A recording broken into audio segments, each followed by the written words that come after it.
Hello नमस्कार दोस्तों। स्वागत है आपके अपने यूट्यूब चैनल लाइब्रेरियन क्लासेस 2.0 पे।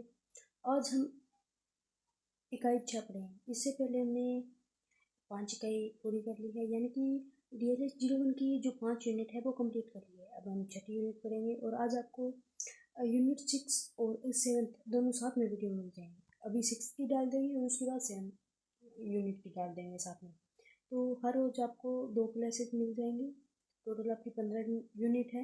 5 यूनिट आपकी करवा दी गई है। 10 यूनिट है जो कि 5 दिन में आपकी कंप्लीट हो जाएगी। इसके बाद अगर कुछ क्वेश्चन होंगे इम्पोर्टेंट जो रह गए होंगे वो भी करवा दिए जाएंगे। तो आज हम 6 और 7 यूनिट पढ़ेंगे। कल हम 8 और 9, फिर उसके बाद 10 और 11 ऐसे ही हम अपनी यूनिट कंप्लीट कर लेंगे।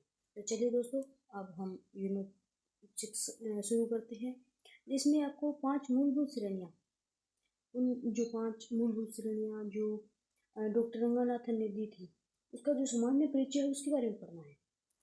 यानी कि 5 फंडामेंटल कैटेगरीज, यानी जो 5 फंडामेंटल कैटेगरीज हैं उनका जो जनरल इंट्रोडक्शन है वो हमें पढ़ना है। तो चलिए दोस्तों, हम शुरू करते हैं। जो विषय इसके जो किसी भी यूनिट को स्टार्ट करने से पहले हम उसका इंट्रोडक्शन देखेंगे, यानी कि उस यूनिट में क्या दिया गया है, किसके बारे में है और क्या बताया गया है, यानी कि इस यूनिट में क्या कुछ है जो सबसे पहले हम इंट्रोडक्शन में देखेंगे। तो देखिए, ज्ञान जगत मनुष्य द्वारा अर्जित असंख्य विचारों का समूह है। यानी कि जो ज्ञान जगत है वो मनुष्य द्वारा जो अर्जित असंख्य जो विचार है उनका एक समूह है जो अनेक दिशाओं में फैला है। यानी कि जो अनेक दिशाओं में फैला हुआ है, उत्तर दक्षिण पूर्व पश्चिम अनेक दिशाओं में फैला हुआ है। जो ज्ञान किसी भी विशिष्ट क्षेत्र में समृद्ध विचारों को व्यवस्थित क्रम में रखने के लिए सर्वप्रथम इन्हें कुछ मूलभूत पक्षों के वर्गीकृत करना आवश्यक होता है। यानी कि जो ज्ञान है उसको किसी विशिष्ट क्षेत्र में समृद्ध विचारों को व्यवस्थित क्रम में रखने के लिए जो सर्वप्रथम इन्हें वर्गीकृत करने के लिए कुछ मूलभूत पक्षों का जो वर्गीकृत करना है वो आवश्यक है। इन मूलभूत पक्षों को ही मूलभूत श्रेणियां यानी कि फंडामेंटल कैटेगरीज कहते हैं। इन मूलभूत जो पक्ष है उन्हें ही मूलभूत श्रेणियां कहते हैं दोस्तों। इस प्रक्रिया का मूल आधार पक्ष विश्लेषण, यानी कि जो ये प्रक्रिया है इसका जो विशेष आधार है, यानी कि जो मूल आधार है वो है पक्ष विश्लेषण। पक्ष विश्लेषण का अर्थ है विभिन्न विचारों को श्रेणियों में वर्गीकृत करना और उन्हें एक अनुवर्गीय व्यवस्था में क्रमबद्ध करना। यानी कि जो पक्ष विश्लेषण है उसका अर्थ यह है कि जो विभिन्न विचार है उनको श्रेणियों में वर्गीकृत करना, यानी कि श्रेणियों में विभाजित करना और उन्हें एक अनुवर्ग यानी कि एक वर्ग व्यवस्था में क्रमबद्ध करना है। अब हम पढ़ेंगे मूलभूत श्रेणियों की परिभाषा, यानी कि जो फंडामेंटल कैटेगरीज है उनकी जो डेफिनेशन है वो देखते हैं। सामान्य परिभाषा, यानी कि श्रेणी उस दृष्टिकोण या पहलू को सूचित करती है, यानी कि जो यह जो श्रेणी है ये उस दृष्टिकोण या पहलू को सूचित करती है जिसके अनुसार किसी विषय को विभाजित किया जा सकता है। यानी कि जिसके अनुसार या जिस श्रेणी के अनुसार विषय को विभाजित किया जा सकता है। डॉक्टर SR रंगानाथन के अनुसार, यानी कि जो ये 5 मूलभूत श्रेणियां हैं ये डॉक्टर रंगानाथन द्वारा दी गई है। ये मैंने आपको पहले भी बताई है। PMEST यानी कि पर्सनैलिटी, मैटर, एनर्जी, टाइम और स्पेस और टाइम क्रम से। विषय असंख्य विचारों का समूह है, यानी कि जो विषय है वो असंख्य विचारों का एक ग्रुप है। उनके अनुसार किसी विषय का प्रत्येक पक्ष तथा किसी पक्ष का प्रत्येक विभाजन 5 मूलभूत श्रेणियों में से ही किसी एक श्रेणी की अभिव्यक्ति होती है। यानी कि जो उनके अनुसार है वो किसी विषय का जो प्रत्येक पक्ष है, फैक्ट है, तथा जो किसी पक्ष का प्रत्येक जो विभाजन है वो 5 मूलभूत श्रेणियों में से ही किसी एक श्रेणी का है। 5 मूलभूत श्रेणियां देखते हैं हम दोस्तों। डॉक्टर रंगानाथन ने प्रतिपादित किया कि ब्रह्मांड में किसी भी विषय के पक्षों को केवल 5 मूलभूत श्रेणियों में विभाजित किया जा सकता है, जिन्हें संक्षेप में PMST कहा जाता है। ये मैंने आपको बताया है अभी भी। पर्सनैलिटी, मैटर, एनर्जी, स्पेस और टाइम। मैंने इनके आपको जो चिन्ह थे वो भी बताए थे और इनकी जो परिभाषा थी वो भी बताई थी। तो अभी हम उनके बारे में थोड़ा और विस्तार से पढ़ेंगे इस यूनिट में, क्योंकि ये जो यूनिट है पूरी वो इन 5 मूलभूत श्रेणियों के बारे में ही है। तो चलिए दोस्तों, अब हम सबसे पहले हम पर्सनैलिटी के बारे में पढ़ते हैं, यानी कि व्यक्तित्व। इसका जो विवरण है वो देखते हैं। यह विषय का सार भाग होती है, यानी कि ये विषय का जो सार भाग है वो होती है। विषय को सुनिश्चित आधार प्रदान करने के लिए, ये जो विषय है उसे सुनिश्चित जो आधार है वो प्रदान करने वाली है सर्वाधिक महत्वपूर्ण श्रेणी है। यानी कि जो कोई विषय है उसे सुनिश्चित आधार यही श्रेणी प्रदान करती है। यानी कि ये सबसे ज़्यादा इम्पोर्टेंट है, यानी कि ये सर्व प्रमुख जो श्रेणी है वो है। अन्य सभी श्रेणियों की क्रियान्वित इसी श्रेणी पर निर्भर करती है। यानी कि जो अन्य जो श्रेणी है, मैटर है, एनर्जी है, स्पेस है, टाइम है, वो इसी श्रेणी पर निर्भर करती है। इसे पहचानने की विधि देखिए, यानी कि जो पर्सनैलिटी है उसे हम कैसे पहचान सकते हैं। इस श्रेणी को सीधे पहचानना अपेक्षाकृत कठिन है, यानी कि जो यह श्रेणी है उसे सीधे पहचानना बहुत कठिन है।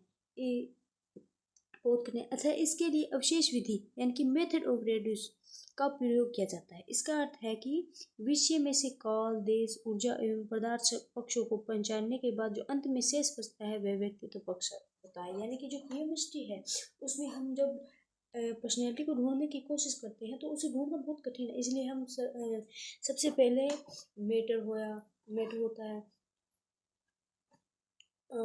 एनर्जी हो गया, टाइम हो गया, और जो स्पेस हो गया, उन्हें ढूंढ लेते हैं। उन्हें ढूंढने के बाद जो शेष जो रह जाता है वो ही पर्सनैलिटी कहलाता है।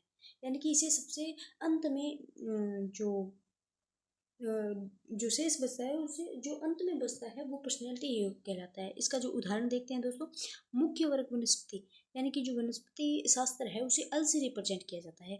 मैं पौधों के नाम, प्राणी शास्त्र को कैसे रिप्रेजेंट किया जाता है। मैं जंतुओं के प्राकृतिक वर्ग तथा चिकित्सा शास्त्र जिसे अल से रिप्रेजेंट किया जाता है उसमें मानव शरीर के जो अंग प्रत्यंग जैसे आँख हो गया, हृदय हो गया, व्यक्तित्व पक्ष है। यानी कि ये जो पक्ष है वो व्यक्तित्व पक्ष है। इसका जो योजक चिन्ह है, इसके लिए संयोजन चिन्ह है कोमा। देखिए, पर्सनैलिटी है उसके लिए कोमा जो चिन्ह है उसका प्रयोग किया जाता है।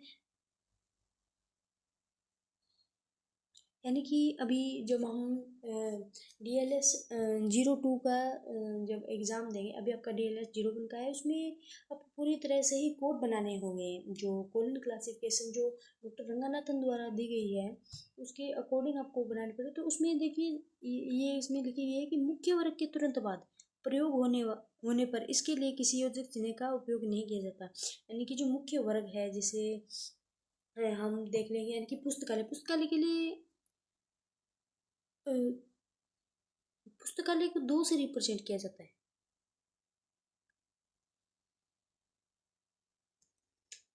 ये जो है ये मुख्य वर्ग हो गया। इसके बाद अगर पर्सनैलिटी आती है तो उसके लिए कोमा का उपयोग नहीं किया जाता। देखिए दोस्तों, ये आपको आगे जब DLS 02 की जो क्लासेज आएंगी तब आपको बता दिया जाएगा। चलिए शुरू करते हैं आगे। पदार्थ, मैटर, जिसे अम से रिप्रेजेंट किया जाता है। इसका जो विवरण है वो देखते हैं कि पदार्थ श्रेणी में अभिप्राय विषय में प्रयुक्त होने वाली सामग्री, वस्तु या गुणों से है। जैसे कि गोल्ड हो गया, गोल्ड एक पदार्थ है। और जैसे कि चांदी हो गई, चांदी भी एक पदार्थ है।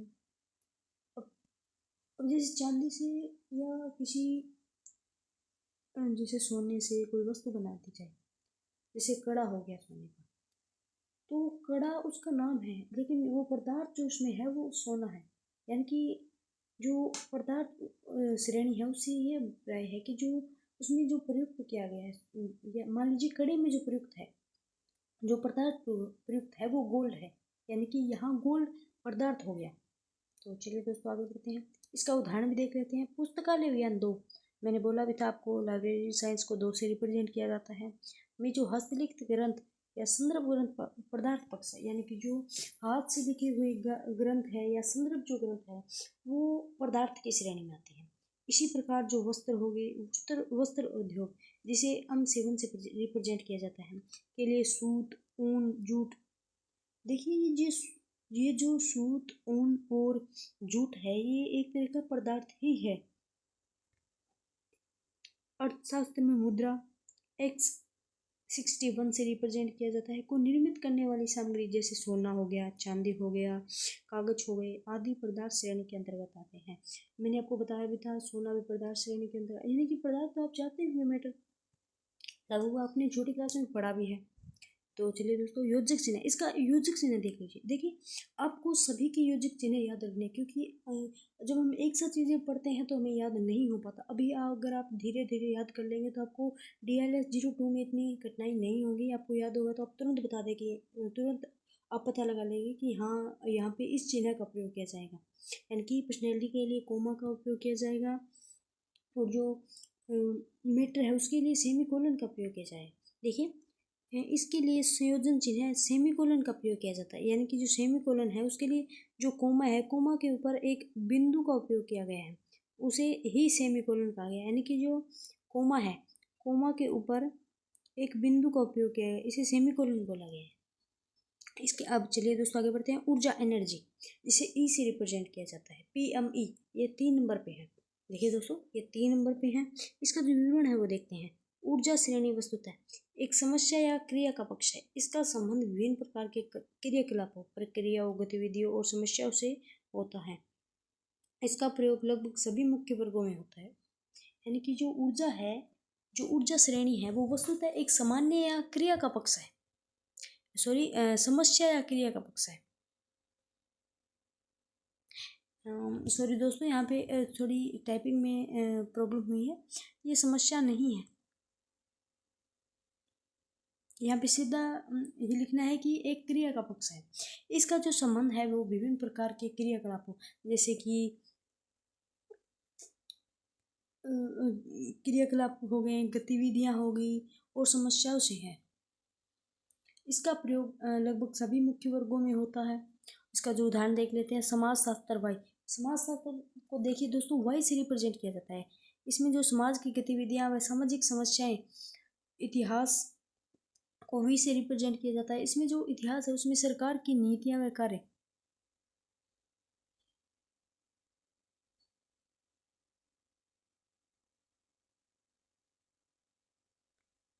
इतिहास में सरकार की नीतियाँ व कार्य,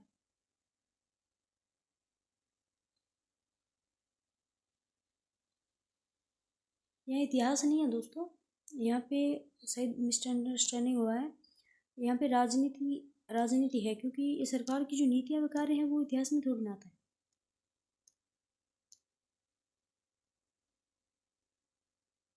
चलिए आगे बढ़ते हैं दोस्तों।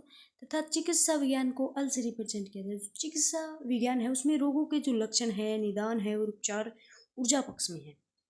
यानी कि जो रोग है उसके जो लक्षण हैं और जो उसका जो निदान, यानी कि जो उनको कैसे सही किया जा सकता है, उसका जो उपचार है वो ऊर्जा के जो पक्ष है, वो ऊर्जा के पक्ष है दोस्तों। तो इसका जो योजक चिन्ह देख लेते हैं। इसके लिए जो संयोजन चिन्ह है, कोलन का प्रयोग किया जाता है, यानी कि 2 बिंदु, उन्हें कोलन बोला जाता है। एनर्जी के लिए इनका प्रयोग किया जाता है। अब देखते हैं स्पेस, यानी कि देश या स्थान। देखिए स्थान को, देश को भी स्थान ही कहते हैं, क्योंकि देश भी तो एक स्थान ही है। तो स्पेस को स्थान या देश, इसका जो विवरण है वो देखते हैं। इस श्रेणी का जो संबंध है वो भौगोलिक क्षेत्र और भौगोलिक सीमाओं से, यानी कि जो ये जो स्पेस जो श्रेणी है इसका जो संबंध है वो भौगोलिक क्षेत्र और भौगोलिक सीमाओं से है। इसका उदाहरण देखते हैं। इसके अंतर्गत विश्व के महाद्वीप, देखिए दोस्तों स्पेस के अंदर विश्व के जो महाद्वीप है, संपूर्ण महाद्वीप, जितने भी महाद्वीप हैं वो आ जाते हैं, जितने भी देश हैं, जितने भी राज्य हैं और जितने भी शहरों के नाम हैं वो आ जाते हैं।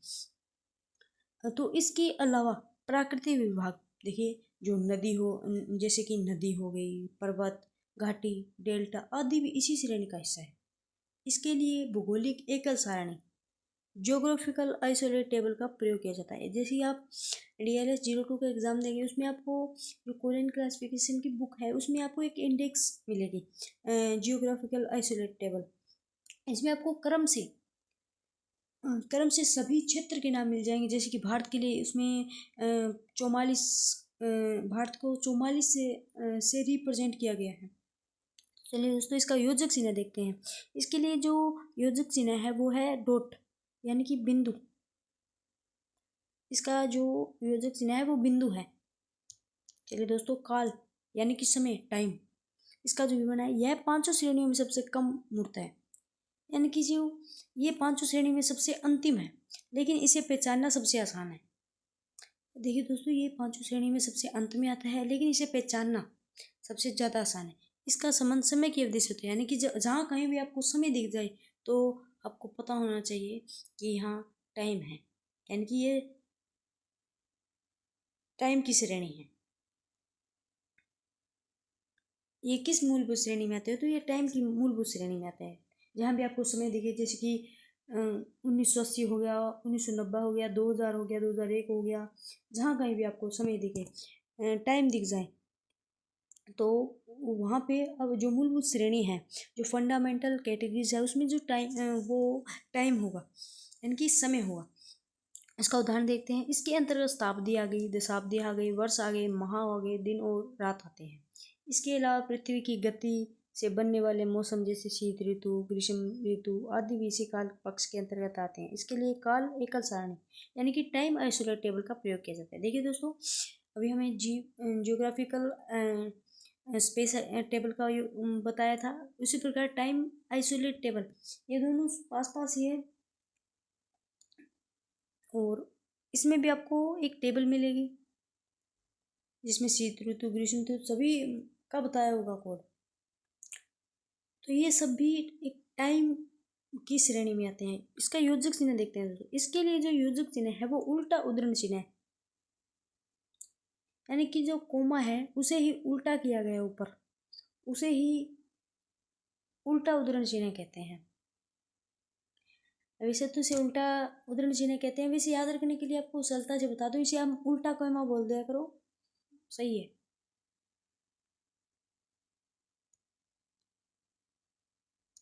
आवर्तन एवं स्वर यानी कि राउंड एंड लिप्स।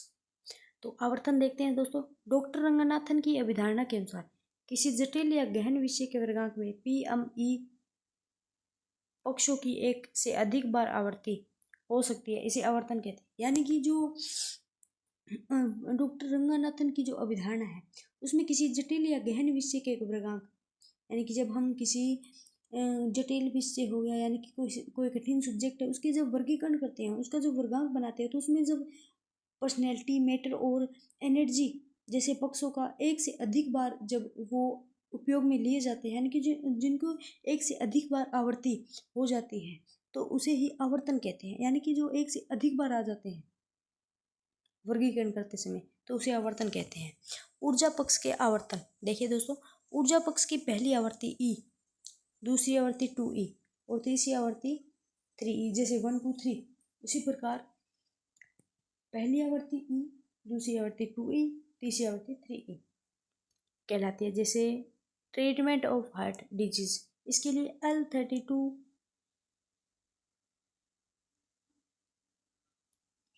कोलन 4:6, यहाँ 4 रोग ऊर्जा का पहला आवर्तन है और 6 उपचार ऊर्जा का दूसरा आवर्तन 2E है। यानी कि जो 2 है, यानी कि ये जो है वो प्रथम E है, और ये जो 6 है, देखिए जब भी वर्गीकरण करते हैं तो वर्गीकरण के जो अंक होते हैं उससे पहले उसके कोलन चिन्हों का प्रयोग किया जाता है। जैसे कि अभी मान लीजिए जो उपचार ऊर्जा है उसके लिए 6 का उपयोग किया गया है, तो हम अब कोलन का उपयोग उसके बाद न करके उसके पहले करते हैं। जब भी आप कोड बनाएंगे, हम आपको DRS 02 की जो क्लासेस देंगे तो उसमें आपको अच्छे से समझाया जाएगा हर एक चीज़। तो चलिए दोस्तों आगे बढ़ते हैं। व्यक्तित्व और पदार्थ की आवर्तन, यानी कि जो पर्सनैलिटी और मैटर है उसकी जो पहली आवृत्ति ऊर्जा पक्ष से पहले होती है, यानी कि जो ऊर्जा पक्ष है यानी कि एनर्जी है, इसकी जो आवृत्ति होती है वो पर्सनैलिटी और मैटर के बाद आती है। और पर्सनैलिटी और मैटर, देखिए आपको कर्म भी बताया था, उसमें भी पर्सनैलिटी और मैटर ऊर्जा से पहले है, तो इसकी आवृत्ति, एनर्जी की आवृत्ति पर्सनैलिटी और मैटर के बाद आती है। सबसे पहले पर्सनैलिटी की आवृत्ति आती है, फिर मैटर की, फिर एनर्जी की। ऊर्जा पक्ष एनर्जी के बाद आने पर ये क्रमशः 2P और 2M कहलाते हैं। यानी कि जो PMEST है, यानी कि पहले P आ गया, फिर M आ गया, फिर E आ गया, ई के बाद जब दोबारा पी का यूज किया जा सकता है तो टू पी आएगा, यानी कि ई से पहले टू पी नहीं आएगा, सर्वप्रथम ई ही आएगा। टू पी के बाद टू ई आ सकता है।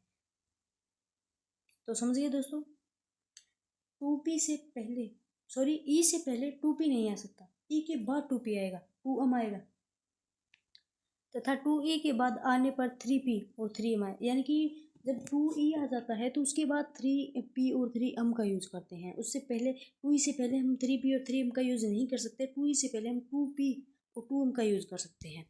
नोट, देश, अज और काल पक्षों के आवर्तन नहीं होते, यानी कि जो देश है, यानी कि जो जोग्राफिकल जो पार्ट्स है, स्थान है और जो समय है, उनका आवर्तन नहीं होता दोस्तों। अभी हम लेवल देखते हैं, यानी कि स्तर। जब कोई एक ही आवर्तन के भीतर एक से अधिक बार अलग अलग रूप में प्रकट होता है, जब कोई पक्ष एक ही आवर्तन के भीतर एक से अधिक बार अलग अलग रूप में प्रकट होता है, यानी कि जो आवर्तन है वो एक ही पक्ष में एक से अधिक बार अलग अलग रूपों में प्रकट होता है, तो उसी पक्ष को स्तर कहते हैं। यानी कि जब आवर्तन है वो किसी एक पक्ष के भीतर एक से अधिक बार प्रकट हो जाए दोस्तों, तो उस पक्ष को हम स्तर कहते हैं।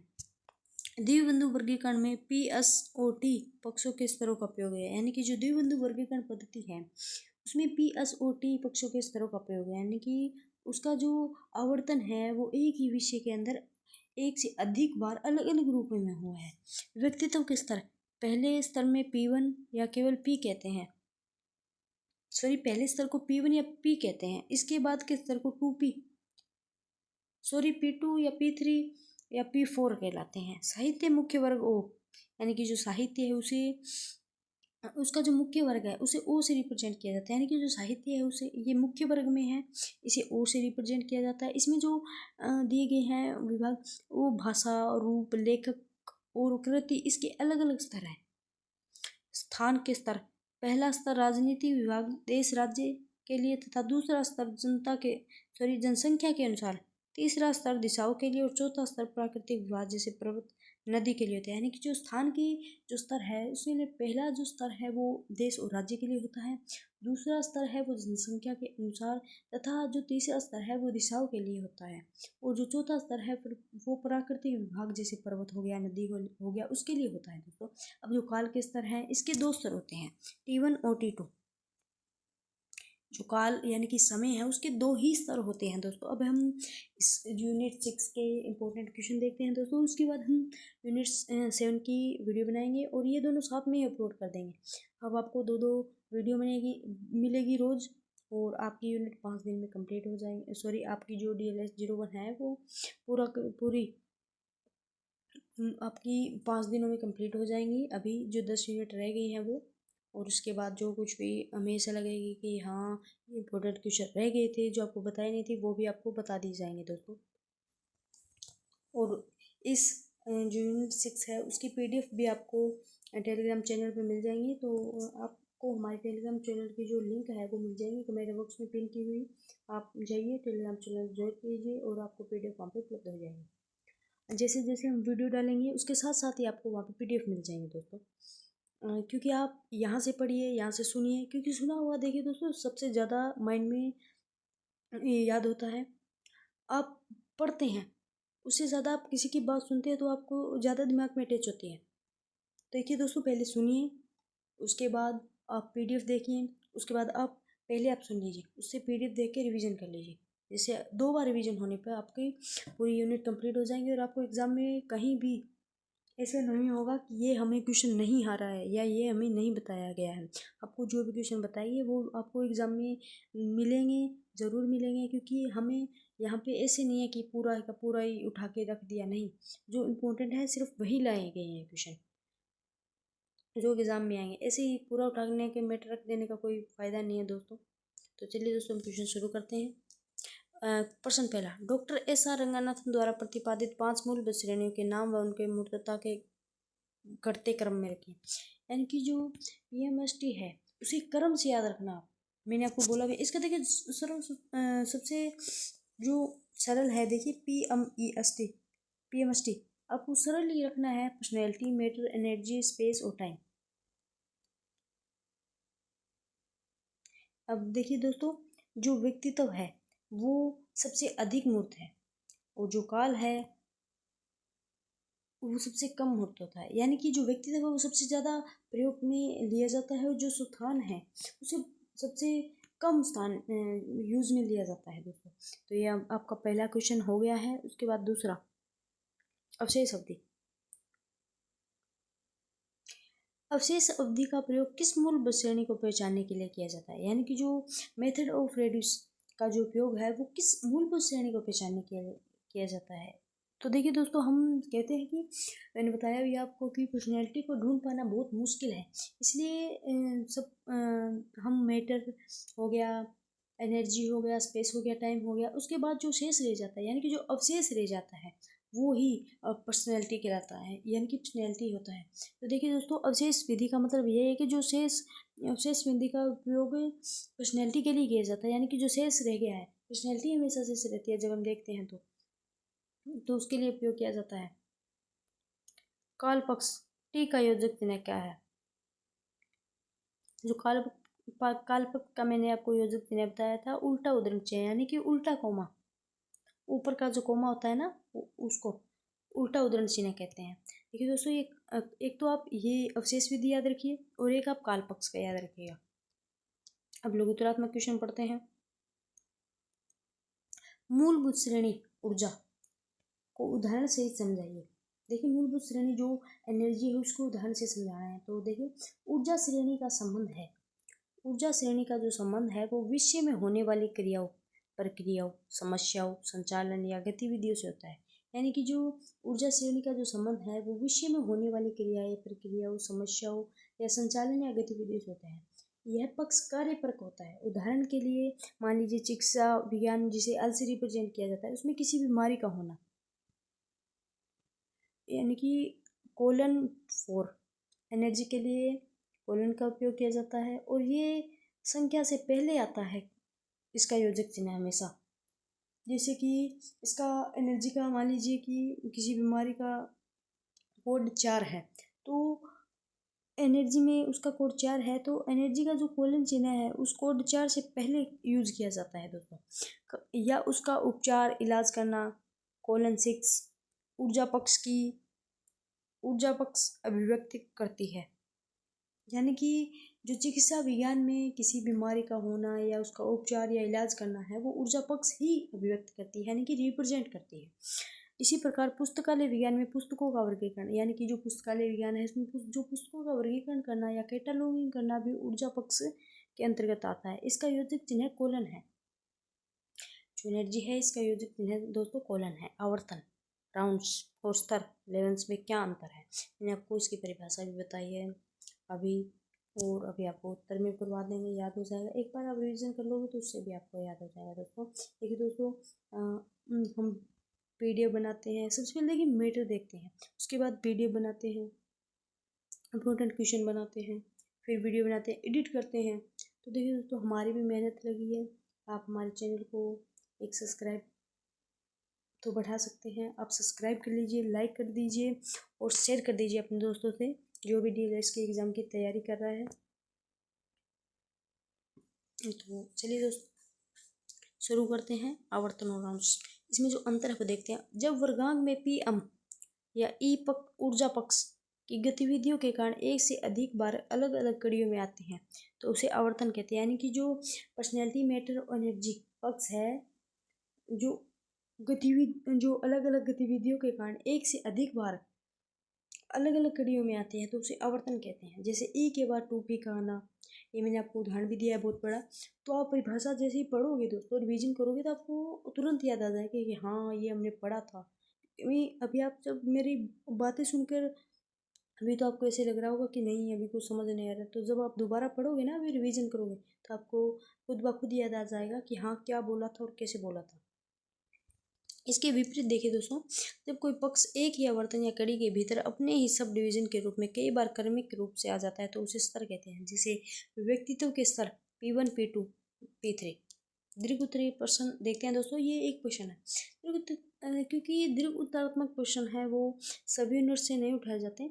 उसमें आपको कुछ कुछ यूनिट देख के उठाए जाएंगे, तो आपको सभी यूनिट से एक ही द्विगुणित मार्क का क्वेश्चन लिया गया है जो सबसे ज़्यादा इंपॉर्टेंट है। क्योंकि जैसे आपको एक यूनिट से 4 से 5 क्वेश्चन उठा कर दे दें तो आप तो सिर्फ द्विगुणात्मक क्वेश्चन ही याद करते रह जाओगे, थ्योरी आपको याद ही नहीं होगी। जब आपको थ्योरी नहीं आएगी तो क्वेश्चन कैसे, आंसर कैसे आएगा? तो पहले थ्योरी जरूरी है दोस्तों।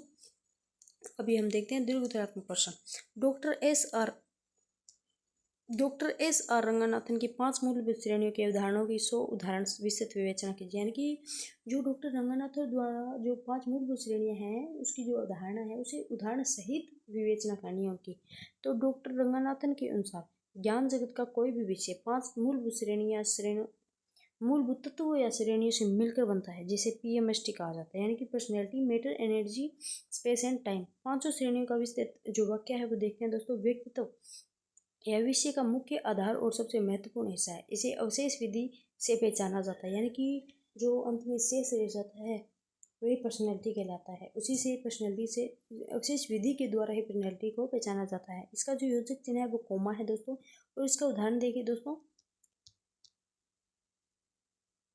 मानव चिन्ह के अंग या मानव शरीर के अंग या पौधों की प्रजातियां। सॉरी दोस्तों, मानव शरीर के अंग या पौधों की जो प्रजातियां हैं वो इसके उदाहरण हैं। पदार्थ यह विषय की सामग्री या भौतिक तत्वों को दर्शाता है। योजक चिन्ह यानी कि इसका जो योजक चिन्ह है वो सेमीकोलन है। उदाहरण के लिए किताबें बनाने के लिए कागज, सिक्कों के लिए सोना। ऊर्जा यह विषय की क्रियाओं, समस्याओं और प्रक्रियाओं को प्रदर्शित करता है। इसका योजक चिन्ह है वो कोलन। उदाहरण रोगों का इलाज या फसलों की कटाई। अब देखिए दोस्तों, स्थान के बारे में पढ़ते हैं। यह विषय की भौगोलिक स्थिति जैसे कि देश, राज्य, शहर या प्राकृतिक संरचना जैसे नदी, पहाड़ को दर्शाता है। योजक चिन्ह डॉट। इसका योजक चिन्ह है वो डॉट है। उदाहरण भारत या राजस्थान। काल यह समय अवधि, वर्ष, शताब्दी, मौसम की अभिव्यक्ति। योजक चिन्ह उल्टा उद्धरण। इसका जो चिन्ह है, इसका योजक चिन्ह है वो है उल्टा उद्धरण चिन्ह यानी कि उल्टा कोमा। इसका उदाहरण देखिए। 20वीं शताब्दी या ग्रीष्म ऋतु। यानी कि ग्रीष्म ऋतु जहाँ भी दिख जाए या 20वीं शताब्दी जहाँ भी दिख जाए तो उसको काल यानी कि टाइम के द्वारा रिप्रेजेंट किया जाता है। तो देखिए तो आपकी यूनिट 6 कंप्लीट हो गई है। और आप हमारे चैनल को लाइक, शेयर एंड सब्सक्राइब कर दीजिए दोस्तों। ऐसे ही साथ बनाए रखें। और ऐसे ही आप क्लास हो गई आपकी। अभी आपको टेलीग्राम पे इसकी PDF मिल जाएंगी। और आप अभी क्लास देखने के जस्ट 15 से 20 मिनट के बाद आप उन्हीं PDF से रिवीजन कीजिएगा। आप रिवीजन करने के बाद आपको तुरंत माइंड में आपके चीज़ें कैच हो जाएंगी कि हाँ हमारे पूरी तरह से ये टॉपिक है वो कंप्लीट हो गया है या याद हो गया है। तो देखिए दोस्तों, रिवीजन करते रहिए क्योंकि एग्ज़ाम अभी नज़दीक है। तो इसी के साथ हम फिर मिलेंगे दोस्तों। और सब्सक्राइब करना ना भूलें। Thank you.